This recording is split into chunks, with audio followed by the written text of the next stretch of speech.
ആര് ഭരിച്ചാലും മഴ പെയ്ത് കഴിഞ്ഞാൽ ഡാം നിറയും, വെള്ളം തുറന്നുവിടും. ഇവിടെ താഴത്തെ പ്രദേശത്ത് വെള്ളം കയറും. ഇവിടെ ഒരു 7-8 വീട് മുങ്ങിയിട്ടുണ്ട് ഈ ഭാഗത്ത്. പിന്നെ അപ്പോഴും താഴെ കുറേ ഉണ്ട്.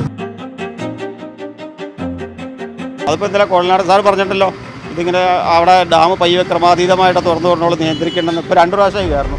ഇന്നലെ വീട് വെള്ളം ഇറങ്ങിപ്പോയി, എന്നിട്ട് അടിച്ചു കഴുകി. ഇന്നിപ്പോൾ രണ്ടാമത് വീണ്ടും കയറി. ആളുകളെ പൂർണ്ണമായിട്ടും എങ്ങോട്ട് മാറ്റും? ഇവരൊക്കെ താമസിക്കാൻ എവിടെ സ്ഥലമുള്ള? മണ്ണിടിച്ചിലുണ്ടായ ആൾക്കാരെ മാറ്റി താമസിക്കാൻ സ്ഥലമില്ല. പിന്നെ ഇനി ഇവിടെയുള്ള ആൾക്കാരെ മാറ്റി ഓരോരുത്തരും ഓരോ മാറി വരുന്ന സർക്കാർ ഓരോ കാര്യങ്ങൾ പറയും, ഓരോന്ന് നടപ്പാവും. ജനം ഇതിങ്ങനെ തന്നെ അനുഭവിക്കും. അതിന് മാറ്റമൊന്നുമില്ല. ബാക്കിയുള്ളവർക്ക് പറയാം, അത്രയേ ഉള്ളൂ.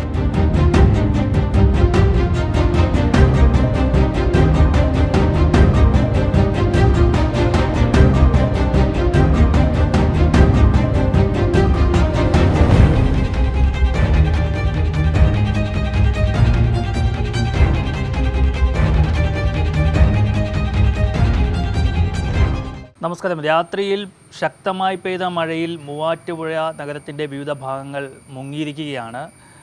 കൊച്ചങ്ങാടിയിലും ഇലാഹിയ നഗറിലുമുള്ള വീടുകളൊക്കെയാണ് വെള്ളത്തിനടിയിലായത്. ഞാനിപ്പോൾ നിൽക്കുന്ന ഈ സ്ഥലത്തെ ഈ ഒരു വീട് കാണുമ്പോൾ തന്നെ മനസ്സിലാവും എത്രത്തോളം വ്യാപ്തിയുണ്ട് ഈ വെള്ളപ്പൊക്കത്തിന് എന്ന്. ഇടുക്കിയിൽ ശക്തമായ മഴ പെയ്യുന്നതിൻ്റെ ഭാഗമായിട്ടാണ് ഇത്തരത്തിൽ വെള്ളം ഇവിടെ ഉയരുന്നത്. മലങ്കര ഡാമിൻ്റെ ഷട്ടർ ഉയർത്തിയിരിക്കുകയാണ്. ആ വെള്ളം ഇങ്ങോട്ടേക്കാണ് കുതിച്ചെത്തുന്നത്. കാളിയാർ, മൂവാറ്റുപുഴ, അതുപോലെ തന്നെ തൊടുപുഴയാർ എന്നിവിടങ്ങളിലെ ജലനിരപ്പ് ക്രമാതീതമായി ഉയർന്നിരിക്കുകയാണ്. മൂവാറ്റുപുഴ ആറിൻ്റെ ജലനിരപ്പ് നിലവിൽ 12.42 മീറ്ററായി ഉയർന്നിരിക്കുകയാണ്. അപകടനില 11.93 മീറ്ററാണ്. അതിനേക്കാളും ഉയർന്ന് 12.42 മീറ്ററായിരിക്കുകയാണ്. തൊടുപുഴയാറിലെ ജലനിരപ്പും അതുപോലെ തന്നെ ഉയർന്നിരിക്കുകയാണ്. നിലവിൽ 12.37 മീറ്ററാണ്. അപകടനില പറഞ്ഞിരുന്നത് 11.79 അതിനും മുകളിലേക്ക് എത്തിയിരിക്കുകയാണ്. കാളിയാറിലെ ജലനിരപ്പും ഉയർന്നുകൊണ്ടിരിക്കുകയാണ്. അപകടനില 14.1 ആണ്. ഇപ്പോൾ നിലവിൽ ജലനിരപ്പ് 13.41 മീറ്ററാണ്. ജലനിരപ്പ് ഉയർന്നുകൊണ്ടേയിരിക്കുകയാണ്. അപ്പോൾ ഈ 3 പുഴകളും കൂടി സംഗമിക്കുന്ന സ്ഥലമാണ് ഈ പറയുന്ന മൂവാറ്റുപുഴ. അതുകൊണ്ട് തന്നെ മൂവാറ്റുപുഴയിൽ ശക്തമായ വെള്ളപ്പൊക്കം ഉണ്ടാകും, വെള്ളക്കെട്ടുമുണ്ടാകും. തൊടുപുഴയാറ്, കാളിയാറ്, കോതയാറ് എന്നീ 3 നദികൾ വന്ന് സംഗമിക്കുന്ന സ്ഥലമാണ് മൂവാറ്റുപുഴ. അതുകൊണ്ടാണ് ഈ 3 നദികളും വന്ന് ചേർന്നുകൊണ്ടാണ് മൂവാറ്റുപുഴ എന്ന ഒരു പേര് വന്നത് തന്നെ. അപ്പോൾ ഈ സ്ഥലത്ത് ക്രമാതീതമായി വെള്ളം ഉയർന്നിരിക്കുകയാണ്. ഇവിടെയുള്ള വീടുകളിലെല്ലാം വെള്ളം കയറിയിട്ടുണ്ട്. എല്ലാവരെയും സമീപത്തെ സ്കൂളുകളിലേക്ക് മാറ്റിയിരിക്കുകയാണ്. പലരും വീടിൻ്റെ മുകൾ നിലയിലേക്ക് സാധന സാമഗ്രികളൊക്കെ മാറ്റിയിട്ടുണ്ട്. കഴിഞ്ഞ ദിവസം രാവിലെയോടുകൂടി ഈ വെള്ളം താഴ്ന്നു തുടങ്ങിയത് കണ്ട് എല്ലാവരും തിരികെ വീട്ടിലെത്തി. അതിനു മുമ്പ് വെള്ളം കയറിയ വീടുകളൊക്കെ വൃത്തിയാക്കിയിരുന്നു.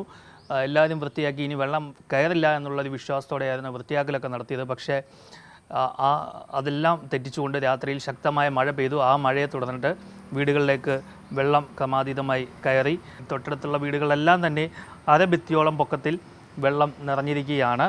ഇതുപോലെ വെള്ളക്കെട്ടുണ്ടാകാനുള്ളൊരു പ്രധാന കാരണം പറയുന്നത് ഇവിടെ നേരത്തെ ഒരുപാട് 15-16 ഏക്കറോളം കണ്ടമുണ്ടായിരുന്നു, വയലുണ്ടായിരുന്നു. അതൊക്കെ നികത്തി സ്റ്റേഡിയം ഉൾപ്പെടെയുള്ളവയൊക്കെ നിർമ്മിച്ചതുകൊണ്ടാണ് ഈ വെള്ളമൊക്കെ ഇങ്ങനെ ഈ പറമ്പുകളിലേക്ക് കയറുന്നത് എന്നുള്ള ഒരു കാര്യമാണ് മൂവാറ്റുപുഴയിലുള്ളവർ പറയുന്നത്. സ്ഥിരം ഇവിടെ വെള്ളം കയറുന്ന സ്ഥലമാണോ? സ്ഥിരം എല്ലാ കൊല്ലം കയറണം. മഴ പെയ്തല്ല. എന്തൊക്കെ നാശനഷ്ടങ്ങളുണ്ടായിരുന്നു? ഇപ്പോൾ കുറേയൊക്കെ മാറ്റി വെച്ചിട്ടുണ്ട്. അവിടെ മുകളിലൊക്കെ വെച്ചിട്ടുണ്ട്. മുകളിൽ കയറി കഴിഞ്ഞാൽ നഷ്ടം വരും. കട്ടിൻ്റെ മുകളിൽ കുറേ കയറ്റി വെച്ച് കുറേ ഇവിടെയൊക്കെ മുകളിൽ കയറ്റി വെച്ചിട്ടുണ്ട്. ഇപ്പോൾ 2 ദിവസം ഇന്നലെ വെള്ളം ഇറങ്ങിയതാണ്. രാവിലെയൊക്കെ കംപ്ലീറ്റ് ആയി. പിന്നെയും വെള്ളം കയറി. പണ്ട് കാലത്ത് ഇവിടെ വെള്ളം കയറുമായിരുന്നു? പണ്ടൊക്കെ മുതലുള്ളതാണ്. 18-18 ഭയങ്കര വെള്ളമായിരുന്നു. ഇപ്പോൾ ഒരു പ്രധാന കാരണം എന്താണ്? ഇവിടെ എത്രത്തോളം വീടുകൾ ഇവിടെ മുങ്ങിയിട്ടുണ്ട്? ഇവിടെ ഒരു 7-8 വീട് മുങ്ങിയിട്ടുണ്ട് ഈ ഭാഗത്ത്. പിന്നെ അപ്പോഴും താഴെ കുറേ ഉണ്ട്. കോളനിയിൽ ലായ കോളനി എന്ന് പറയും, അവിടെ കുറേ വീടുകൾ കിടപ്പുണ്ട്. പിന്നെ കൊച്ചങ്ങാടി കുറേ ഉണ്ട് കിടപ്പുണ്ട്. ഇവരൊക്കെ ചുറ്റും വെള്ളം കയറും. ഇവിടെ ഫസ്റ്റ് കയറും, ലാസ്റ്റേ ഇറങ്ങി പോകുള്ളൂ. കാരണം എല്ലാം വെള്ളം ഇറങ്ങി എൻ്റെ ഇവിടെ ഇറങ്ങി പോകും. വെള്ളം കയറുന്നത് സ്ഥിരമല്ല. മഴ കൂടുതലായിട്ട് പെയ്താൽ കയറും, അല്ലെങ്കിൽ കയറില്ല. വേനക്കൊന്നും വെള്ളമില്ല. മഴ ശക്തമായിട്ടുണ്ടെങ്കിൽ ഈ ഡാം തുറന്നു വിടുവോ, അല്ലെങ്കിൽ അതേപോലെ എന്തെങ്കിലും സംഭവം ഉണ്ടെങ്കിൽ ഉണ്ട്, അല്ലെങ്കിൽ പ്രശ്നമൊന്നുമില്ല. പരിഹാരം കാണാൻ പറ്റില്ല. പരിഹാരം കാണണമെങ്കിൽ അതിപ്പോൾ ഇന്നലെ കോളനാട് സാർ പറഞ്ഞിട്ടല്ലോ, ഇതിങ്ങനെ അവിടെ ഡാം പയ്യെ ക്രമാതീതമായിട്ട് തുറന്നു വിടണോളം നിയന്ത്രിക്കേണ്ടെന്ന്. ഇപ്പോൾ 2 പ്രാവശ്യമായി കയറുന്നു. ഇന്നലെ വീട് വെള്ളം ഇറങ്ങിപ്പോയി, എന്നിട്ട് അടിച്ചു കഴുകി.